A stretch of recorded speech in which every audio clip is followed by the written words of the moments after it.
துலா ராசி காலபுருஷனுக்கு 7வது ராசி, அதாவது ராசி மண்டலத்துல 7வது ராசி துலா ராசி. துலா ராசிக்கு எப்படி இருக்கு? துலா ராசிக்கு வந்து பாத்தீங்கன்னா ராசிநாதன் சுக்கிரன் வந்து பாத்தீங்கன்னா 8ஆம் இடத்துல ஆட்சியா இருந்தாரு.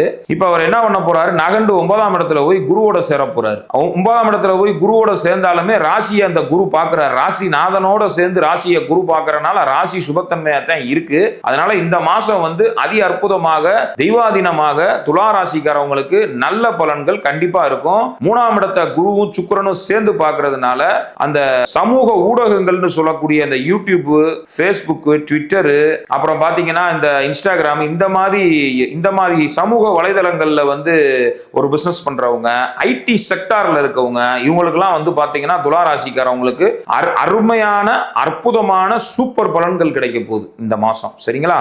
மொத்தத்துல தொழில் ரீதியா வந்து ஒரு முன்னேற்றங்களை தரக்கூடிய ஒரு மாதமா தான் இந்த துலா ராசிக்காரவங்களுக்கு இருக்கு. செவ்வாய் வந்து 6ஆம் இடத்துல சனியோட இருந்தார். அது ஒன்றும் பெரிய பாதிப்பு இல்லை. இப்ப செவ்வாய் 7ஆம் இடத்துக்கு வர போறார். ஆனாலும் அவர் ஆட்சி தான் ஆக போறாரு. ராசியை செவ்வாய் பார்த்தாலுமே ராசியை குருவும் பார்க்கறதுனால பெரிய பாதிப்பு ஒன்றும் துலா ராசிக்கு கிடையாது. நிச்சயம் துலா ராசிக்காரவங்களுக்கு செவ்வாய் மாறினாலுமே ஒன்றும் பெரிய பாதிப்பு இல்லை.